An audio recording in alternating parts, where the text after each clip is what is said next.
What is up, everybody? We are back here at King Film Sports, this time for NBA analysis and predictions heading into the last 2 weeks of the regular season here. Yes, after April 13th, 2 Sundays from now, we will be getting into the NBA play-in tournament and then subsequently the NBA playoffs here. We have a lot of the seeding up in the air in these last 2 weeks, so I will be evaluating all of these teams' schedules and then going through and giving out record predictions for all of these teams, how they finished the last 7 to 8 games of the regular season here.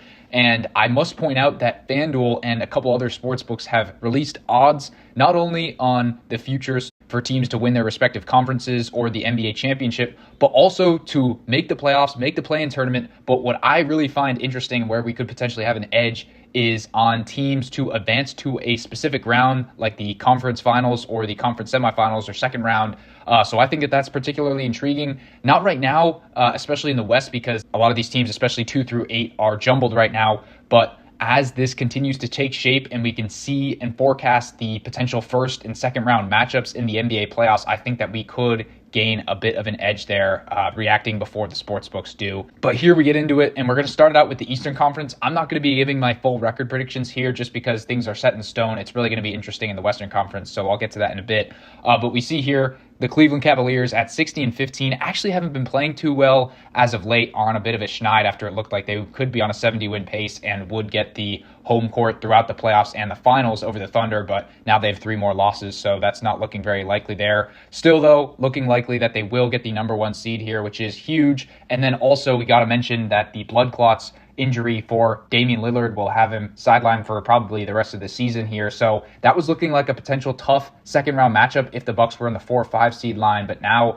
dropping down to the 6 and without Dame, their path looks a lot clearer here. Obviously they will avoid either the Celtics or the Knicks in the second round and will play the winner likely of that matchup in the conference finals there. So they just look to be playing much better basketball in these last couple weeks here and refine for the postseason. Then you've got the Celtics very similarly there. We have known that they will be in the number 2 spot for a lot of the second half of the season. And then as for their matchup in the first round, they'll likely be playing the winner of that Hawks Magic playing game for the 7-8 spot. Then you've got the Knicks. It was looking for a while like they were going to play the Pistons, which looked to be a tough first round matchup. Still could end up happening, and I do not think that they would easily sweep the Detroit Pistons. I think that that team has been very frisky right now, could potentially force the Knicks to 6 to 7 games. But now it looks like they would be facing the Bucks and Giannis there, so that'll be interesting. And then the 4 or 5 seed lines, likely now going to be Indiana versus Detroit there, a Midwestern battle. And Indiana obviously got to the Eastern Conference Finals last year, but we will see this Detroit team with Cade Cunningham and JB Bickerstaff as the coach has been very surprising this season, so we will see there in the first round matchup. Then you've got the Bucks, who've really been sliding here. They really can't go much further down than the 6 line, but maybe if they get a couple wins here, they can get back into that 4-5 matchup there. Then you get to the play-in ranks where we have the Hawks and the Magic. Hawks are always kind of in this play-in range these last few seasons, but the Magic were in that 4-5 matchup with the Cavs last year and pushed them to 7 games, and now they might play the Cavs in that 1-8 matchup. So just kind of how things turn there is very interesting. I do think that they could potentially unlock something. Definitely the most threatening team of the 7 through 10 teams, although maybe you could argue the Heat there. But this Magic team definitely disappointing over the last couple of months. And then you've got this Bulls team here, 33-41, and then the Heat, who have been getting hot as of late, won their last 4. So we will see if they can continue those things, maybe get the 9 seed there. And although they're without Jimmy Butler, this team has been going on some runs these past few seasons, so we will see there. Then we get to the Western Conference, which is just much more intriguing here. Obviously, you see the Thunder at 62-12. If they do win their last 8 games, then they will get the illustrious 70-win season there. 3rd best NBA regular season record of all time, so we will see if they do get that there. But really no reason to push for those last couple of games there, as they will clinch home court through the finals. Then it really gets interesting, as I mentioned, 2 through 8 here in the Western Conference. And now the Houston Rockets are the team to beat here for that number 2 seed. I remember a couple weeks back, they were around the 4, 5, 6 line, but really have been getting things into good shape. And then following them, you've got the Nuggets, Lakers, Grizzlies, Warriors, and Timberwolves, Clippers. All of those teams, especially 5 through 8, separated by 2 games. So that will be very interesting, and we'll be going over some schedule analysis here. So we get into my predictions, and I will say that the Thunder will end out the regular season at 68-14. They could win out the rest of these games, but I'm going to say 6-2. You've got a couple easier games against the Bulls and Pistons there at home, but then you got to go on the road at the Rockets, and then 2 games at home against the Lakers, a Lakers team who is fully healthy now and is really poised to make a run for the 2 or the 3 seed, so they will be thoroughly motivated there. I think that those teams probably split those 2 games, and then at a desperate Suns team who looks to be crumbling right now, but that's not a for sure win. And then you go to elevation with the Jazz, and then at Pelicans to round it out. So I do think that they end the season off at 6-2 there. I think that they will be resting some starters in the later stages of those games. And then we get to the Rockets here. I've got them finishing at 53-29, getting this 2 seed, and a big game tonight against the Lakers. If you guys are watching this after that game has been played and the Lakers win, then that ups the ante for that number 2 seed. I definitely think that the Lakers will have a big shot if they do end up winning that game. Then the Rockets have an easier game against the Jazz. Then the Thunder will mold the Thunder's motivation in that game. And then a huge game at the Warriors as well. And then at the Clippers, that's not easy. And then at the Lakers, and then hosting the Nuggets to end it out. So I really think it could come down to those last 2 games here. But really, all of those games other than the Jazz are against playoff type teams from the West, so we will see the Rockets finish there. I've got them going 4-3 here, but we will see it could definitely be much worse than that, in which case they would lose out on the number 2 seed likely. And then at the 3 and 4 lines, I'm going with the Nuggets and Lakers here, and these 2 teams split, and the Lakers have the better conference record, so it's looking like Los Angeles would have the tiebreaker there, but I will say that the Nuggets will finish slightly better over the course of the season here. Looking at their schedule, they've got the Timberwolves tomorrow night. That's not an easy game, but you have the elevation and home court advantage there. Then they've got the Spurs at home, then tough at Warriors, and then come back playing the Pacers, and then going to Sacramento, and then get the Grizzlies at home, and then finish at Houston. So I think that if they go 5-1 in their next 6 games, then maybe they can have that game at Houston be for the number 2 seed there. But that's definitely going to be very interesting, and they definitely want to maintain that superiority over the Lakers. Then we get to the Lakers, and I have them going 50-32 here, so ending off the season at 5-3. And they've got this game at home against Houston. They also play them again on April 11th, as you see there. And then a huge game against the Warriors at home. They already won the season series over the Warriors, but if they win that game, then they can just clear up their spot, force Golden State down to the 5 or the 6 line, most likely there. And then you've got the Pelicans, easier game at home. And then, as I mentioned, with the Thunder, those 2 games on the road. And then the Mavs, that's not necessarily an easy game now that they have Anthony Davis back. And then that Rockets game, as I mentioned, and then an easy one to end the season at Portland there. So I see a lot of variability with this Lakers team. If they go 7-1 here, especially win those important games, then they could go up to the 2 line. But if they do mess around and lose that Warriors game, lose against the Rockets, and then maybe drop a couple to the Thunder, then I could see them sliding all the way down to the 5 there. So we will monitor that.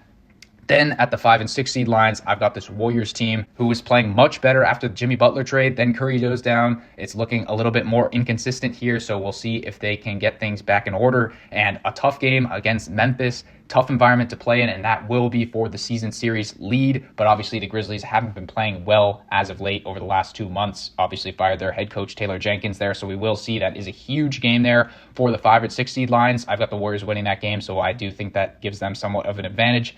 Then they could potentially hawk down the Lakers. As I mentioned, they do not have the tiebreaker, but if they can win that game and the Lakers finish worse, then the Warriors could definitely pass them up. Then you've got another game against the Nuggets there. I think that will be interesting, as that's another team that they're looking to chase down. And then the Rockets likewise at home there. And then you've got at Suns, Spurs at home, at Portland. And then close it up with the Clippers at home. And it's worth mentioning that they already lost the season series against the Clippers. So if they drop that one and the Clippers potentially tie them in the standings, then that could force them into the play-in. Then we get to the Grizzlies, and this one will be very interesting. Obviously, as I mentioned, fired their head coach Taylor Jenkins. They were a team like the Rockets in that 3 or 4 range a couple weeks ago, but now dropping these games have dropped down, and they have a very tough stretch. They have the Celtics tonight and then the Warriors tomorrow night, back-to-back here. That's very tough. Both games at home, though, and maybe a bit of extra motivation here with all this turmoil.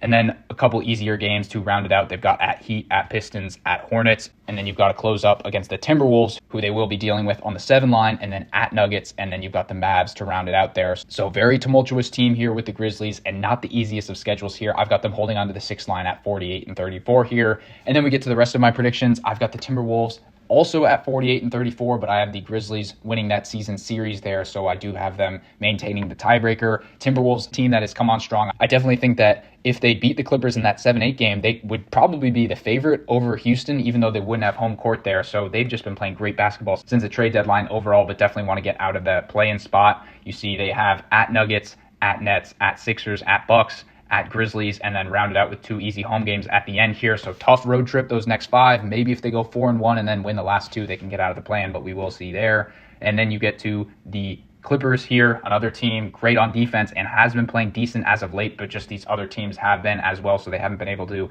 do very well in the standings. I've got them going to the playoffs at the 8th seed, even at a strong 47 wins here. You see their schedule, it's actually not too hard. They have those 2 games back-to-back against the Mavericks at home. We will see how they do in those ones. And then you've got the Rockets at Kings and then at Warriors, as I mentioned, on that last Sunday of the regular season there. So we'll see how that ends up. Then you get to these 9 and 10 spots, and I do think that the Mavs, especially with Anthony Davis coming back, will likely get into the playoffs and get that 9-10 game at home for the play-in tournament.